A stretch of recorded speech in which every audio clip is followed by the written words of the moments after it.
With an increasing world population, scientists are looking at ways of increasing food production. For some, that includes genetic modification. However, some people are uncomfortable with scientists altering what nature originally created. Leah Anstis is the local foods coordinator for the Conservation Council of New Brunswick. Her job is to encourage people to eat locally and organically. She believes the best food is already available naturally. As far as a genetically modified food, I just don't feel good at the thought of eating something that might have cross genes with something else. It's the whole Frankenfood concept of what I want to put in my body. Anstis operates a local food directory at the Conservation Council of New Brunswick. It refers people to businesses that sell local food. Anstis believes it's important to support small businesses and worries about genetically modified crops contaminating nearby organic farms. Even though that organic farmer is trying to maintain, the identity of the seed that they're growing, and it becomes a huge conflict. Plus, the genetically engineered version, a lot of time because there's rights over seeds, that organic farmer could actually be sued as using a seed corporation's seeds when really it's just contamination. Anstis says there's enough food produced in the world to feed the population. The main problem is that the food isn't distributed properly, or is wasted in areas where there's too much. She doesn't think altering food to increase production is the answer. She questions the sustainability of it in the long run. It's a relatively new concept. I mean, it has different things that have been going on in laboratories for years, but what about the long-term effects? What about the long-term effects on our food supply? Is it sustainable? Meaning, it might feed us now, but years to come, what's going to happen then? What's going to happen with the world is uncertain as far as,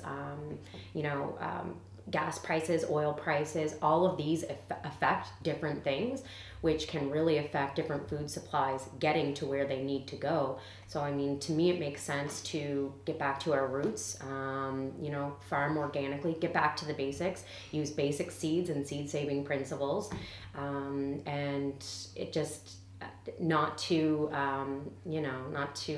play around with our food system. Genetic modification goes beyond just produce. Fish are being looked at as well. I spoke with Tillman Benfey, a fish biologist at the University of New Brunswick, who worked on developing some genetically modified salmon.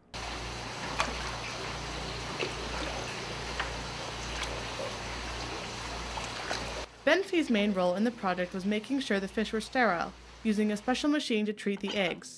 This was done to take care of worries that they could breed with wild fish stocks if they escaped.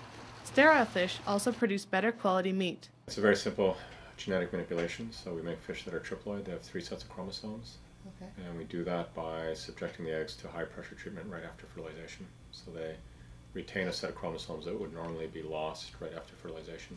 There's no DNA or chromosomes from another species. It's just retaining a set of chromosomes from the egg. Benfey thinks many people are against genetic modification because it's a new process. He says it's simply a sped-up version of selective crossbreeding, something people have been doing for thousands of years. It's important to improve aquaculture production because we really need aquaculture to give us aquatic foods.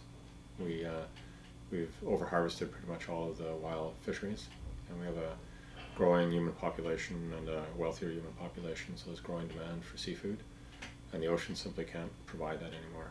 So aquaculture is really the only solution. We're sort of going through a transition from hunting and gathering wild seafood to farming seafood.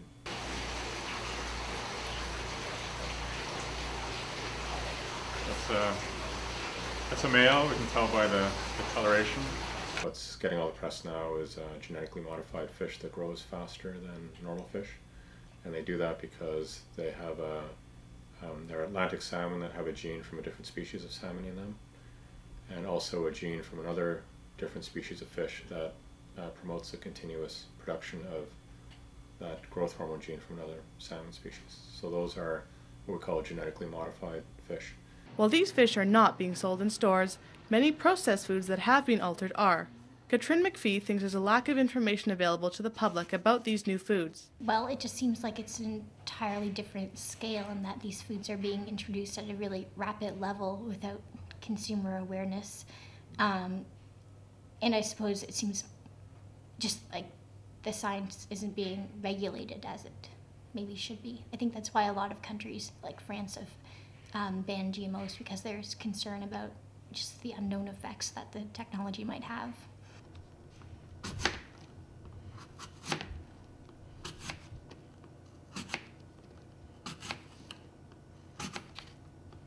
I don't go out of my way to avoid eating it, mostly because I'm not really aware of what genetically modified organisms are in the food that I might consume every day. I think in general, if we're not sure how a technology will affect either us or, crops through cross-pollination or something, that we should exercise caution and that it should probably be carefully regulated. With more and more genetically modified food making its way onto our dinner tables and into our kitchens, some people are finding the change hard to digest. For Stew Journalism, I'm Alicia Bosch.